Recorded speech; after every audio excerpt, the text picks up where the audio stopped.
I'm BugeyeBob, and I'm on a mission to resurrect this 1958 Austin Healey Mark I Sprite from this to this, so it doesn't end up in this. Okay, BugeyeBob back here one more time. I have decided what I'm going to do is I'm going to make a combination rotisserie and frame jig.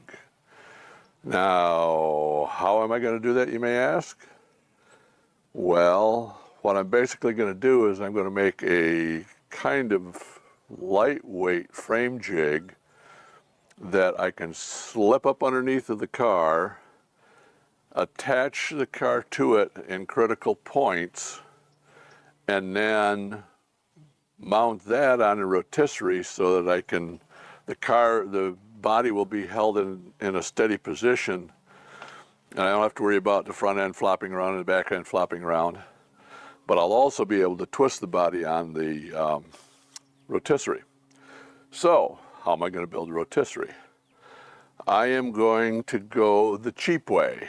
I'm going to take and do like I did a number of years back on a boat, and I'm going to use a small engine stand on each end, and the engine stands I've chosen are good for 1,000 pounds each. So basically, this thing doesn't weigh, I don't think the body itself even weighs 1,000 pounds once you get all the stuff stripped off of it. So each engine stand probably at the most is going to have to deal with 500 pounds, which is half of what its rating is. So I started in and done some butchery on the engine stands already. The first thing I did was, as these stands come, they have inline wheels like this that do not swivel, and I have turned around and welded on these swivel casters so that I have some maneuverability. The other set of wheels on each stand are swivel casters, and they lock. This is another part of the stand. And as you could see from the original video that I posted, as you can see from the picture that I posted just at the start of this, these swivel, and they also have locks on them. So this will allow me to lock the stand in a place to keep it from moving around, but I'll be able to unlock those wheels so I can move the stand around. Just so you know, that is the front part that goes forward from the main part of the stand. This is the rear cross brace. Now, of course, the first thing you're going to wonder is, well, why didn't I cut these off and then just weld the new casters on in place of those? And the fact of the matter is, there may be times in the future where I want to use these, one or more of them, as a regular engine stand, and I don't want those casters to be able to twist and turn. Well, it turns out these holes are cut through the very center, so they make it perfectly so that in one direction I can have the pieces like this, flip it over, now I've got mobile casters.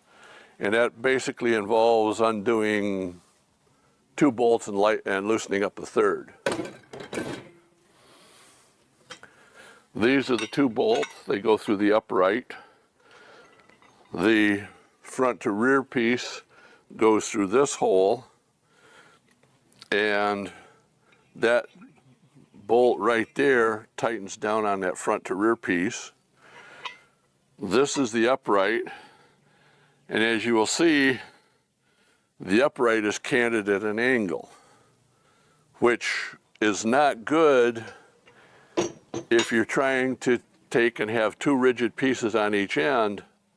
When you start twisting that they want to do this sort of thing. So my plan is I've cut off each end,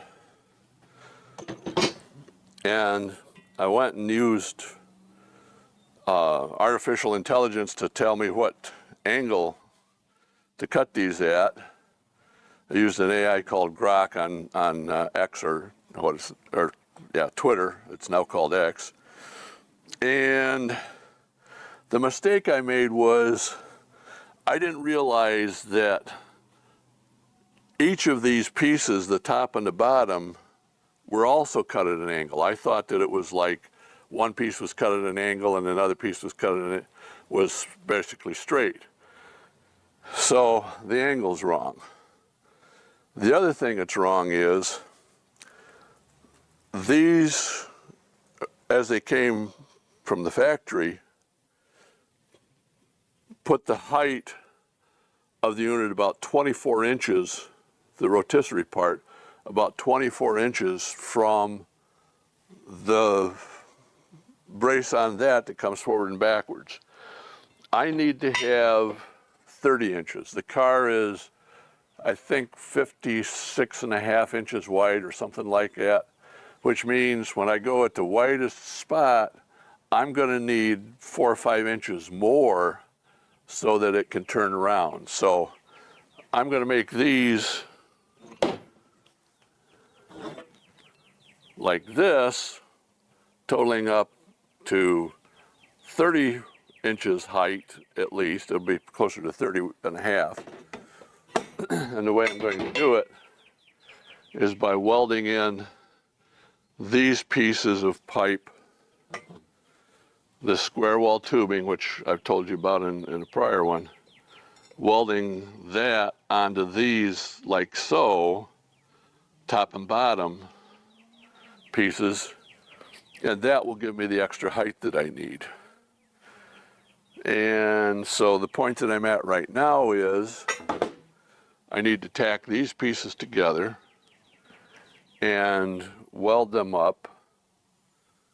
Then I need to figure out exactly what the angle needs to be for each of these two pieces, so that instead of being tilted at an angle like this upper part turns out to be pretty much straight up and down.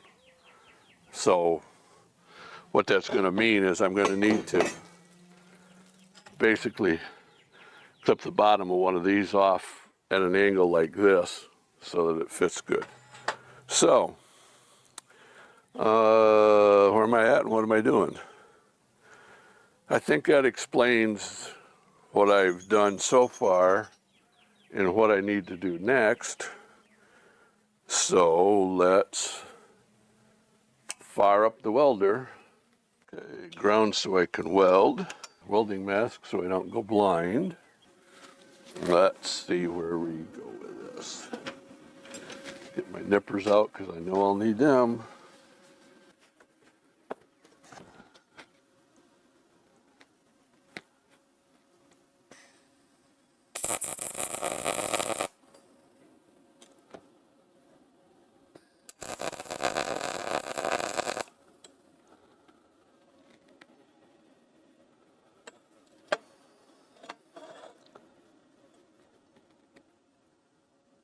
That's doing exactly what I expected it to.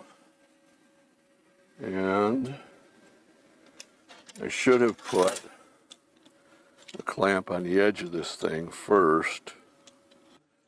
Just so you know what happened when I welded these two pieces, the weld metal shrunk, so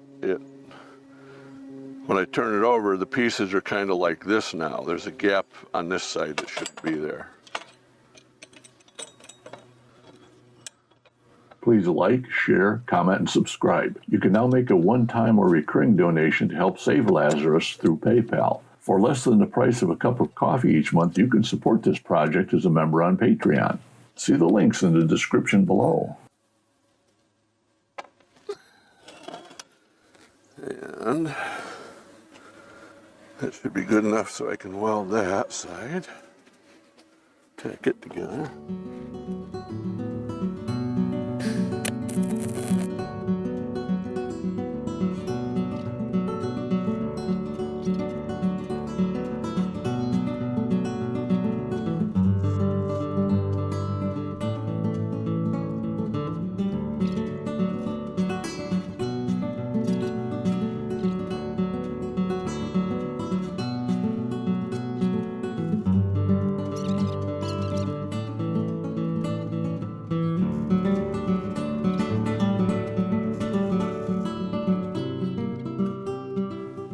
acts like I'm not getting enough argon to the weld. What makes me think that is I'm seeing like rust along the edges, and I know that happens if I get stupid and forget to turn the argon on. All right, well, that's that for now.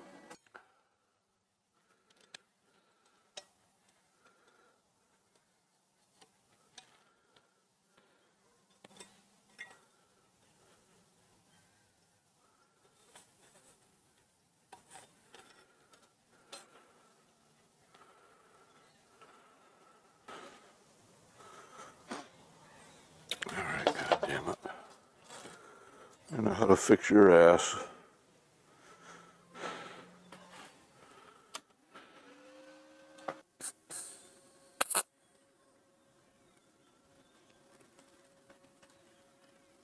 Eyes.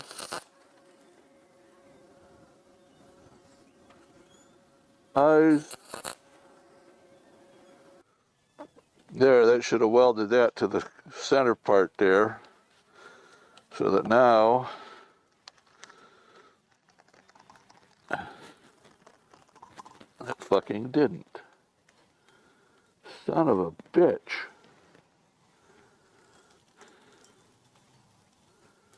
What the hell?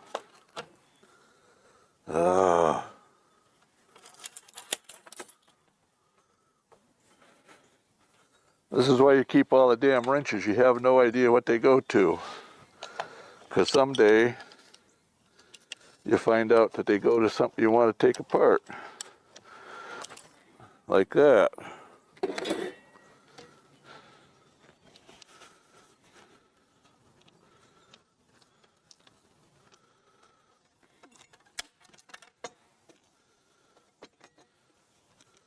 Now you rotten little bastard. Eyeballs.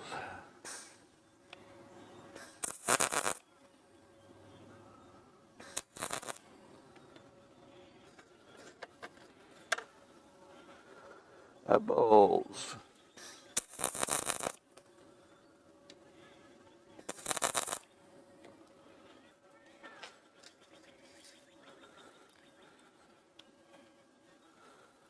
But the next time I want that damn thing to come off, it ain't gonna require a wrench. So much for that. Now let's squeeze this down. And that's not tight enough.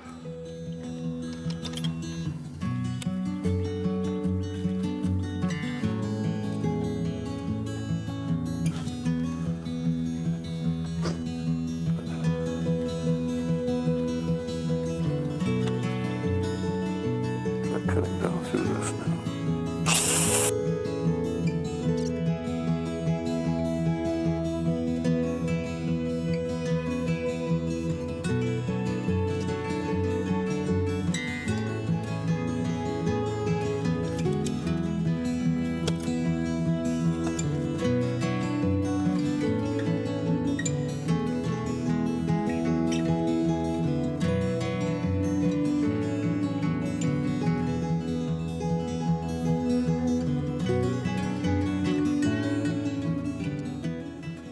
Well, I'm going to tack this together and we'll find out how close it is to being upright. 150 amps, I bumped the voltage up to 22.1 volts. Let's see if it levels it out any better.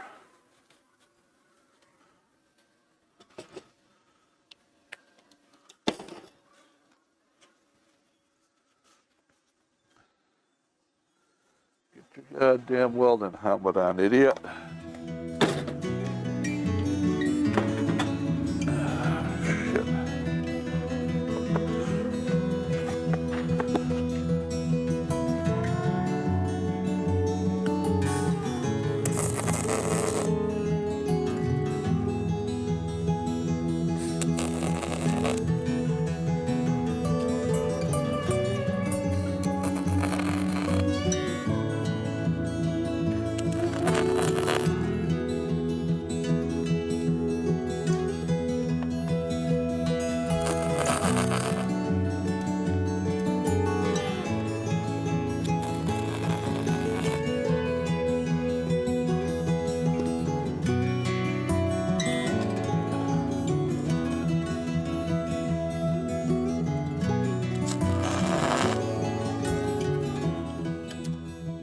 not look healthy, but it doesn't have to be look healthy, it just has to be healthy.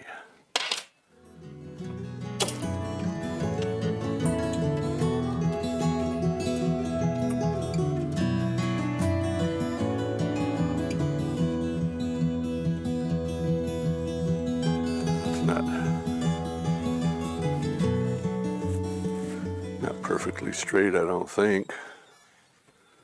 But what the hell do I know?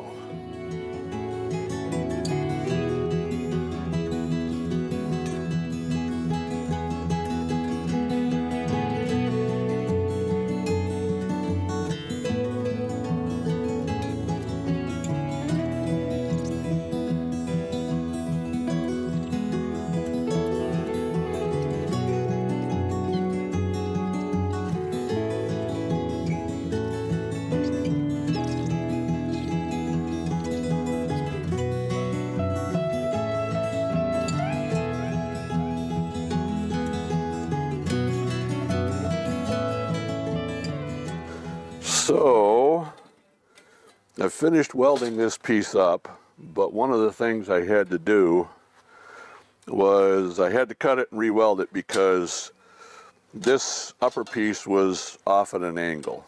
And just kind of ignore the quality of the welds. I'm not a welder, as I've said before, but I'm pretty sure that that's strong enough that it'll hold that little car. Next thing I'm going to do is slap some paint on it, set it off to the side to dry, and I'll start working on the other one.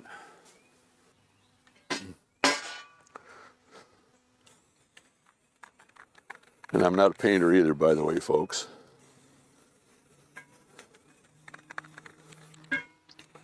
So don't waste time telling me that I got runs in my paint job, because I know it. And I do not care.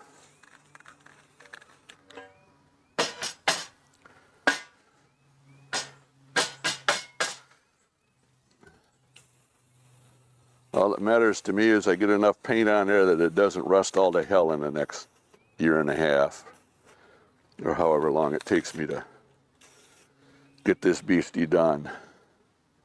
That's it.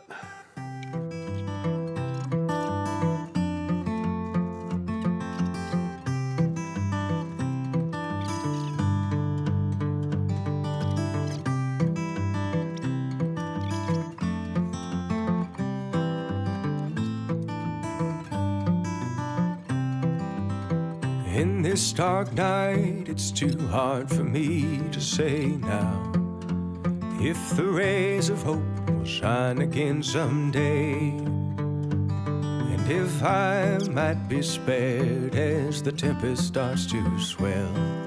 At this point, it's just too dark to tell. Was the stars guiding me to God's shores now?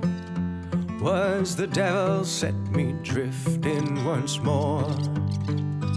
Will these clouds ever lift and the map again reveal? At this point, it's just too dark to tell.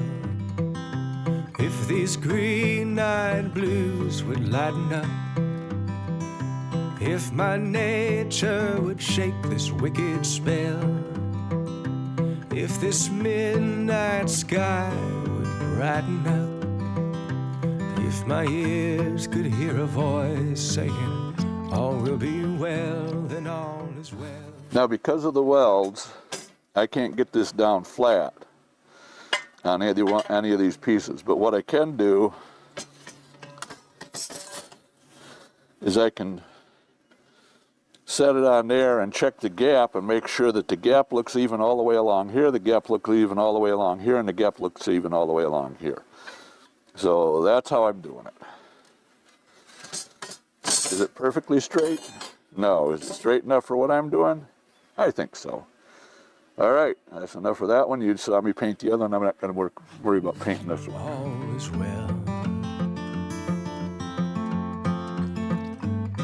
I once was found, now again I'm lost. On merciless waves I am tossed. I would tell you of His grace and how it was I fell, but some tales are just too dark to tell.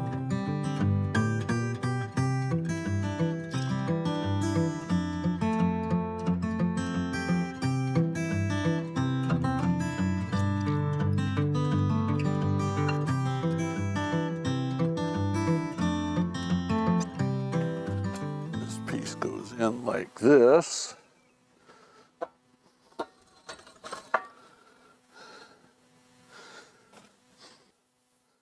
Trying to get this C-clip on.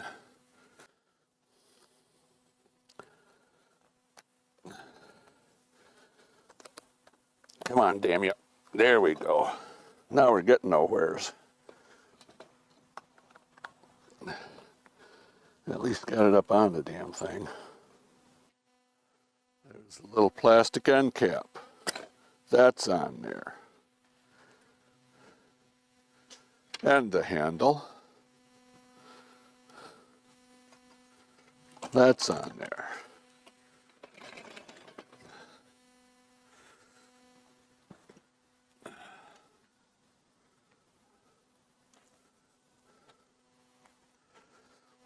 So there it is, folks. Now all I need to do is build the frame, go underneath the car, and figure out how to mount it.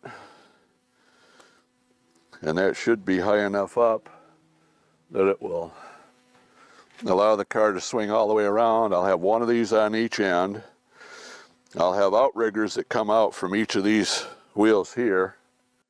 So I'll have 24-inch outriggers that come off of each side.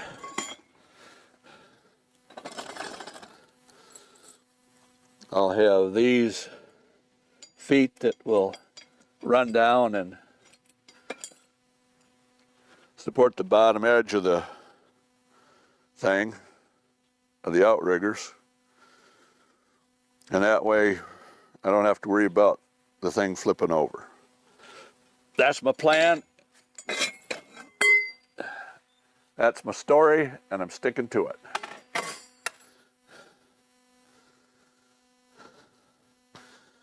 I am not going to bother showing assembling the other one of these things. There's probably hundreds of videos that show how these cheap engine stands are assembled. You just got to see how I modified mine to turn it into a rotisserie that I can use to spin the car body around while I'm working on it. Will it work? All I can tell you is I did the exact same thing for a 14-foot aluminum boat that I was working on, and it worked great. And that one I didn't even bother modifying the engine stands so that they were more level, which was a little bit of an issue a couple of times, but other than that it worked great. So thank you for watching. Hope you have a wonderful day, a wonderful life. If you can do it, go over on Patreon, sign up as a member over there. You get to see the videos come in early. In the future, I'm going to have some additional content over there for members. Probably have some live streams, hopefully. Maybe some Q&As over there. If you want to make a one-time donation, then please check down below and you will see a place where you can do a one-time donation through PayPal, and donations will be gratefully appreciated, folks. If you don't mind me mentioning your name that you donated, then say so. If you don't want your name mentioned, I understand. I don't blame you. But again, if you can make a contribution to the channel, it takes a lot of time and effort to do the editing and all of that sort of stuff. And hopefully the work that I do gives you some ideas on how you can do things, or maybe it gives you ideas on how you can not do things. So thank you once again, and have a blessed day, folks. Well, folks, that's it for this episode of BugeyeBob. I really appreciate you watching and hope that, like me, you've learned a few things to do or maybe not to do in this episode. Please like and comment on this video as it encourages YouTube to share it with others and helps grow the channel. Make sure you subscribe and click the bell to get notified when new videos are released. If you'd like to support this channel and save Lazarus from the recycle furnace, you can now make a one-time or recurring donation through PayPal. You can also support this restoration project by becoming a member at patreon.com/BugeyeBob. Patreon members get early access to the videos and in the future will enjoy question and answer sessions and live streams. As this channel grows, future Patreon member benefits will include bonus or extended videos, member names in the credits, and the ability to suggest topics for future videos. You can follow this BugeyeBob restoration on YouTube and Facebook. You'll find the links in the description below for PayPal, Patreon, YouTube, and Facebook. Once again, thank you for liking, commenting, subscribing, and supporting this channel.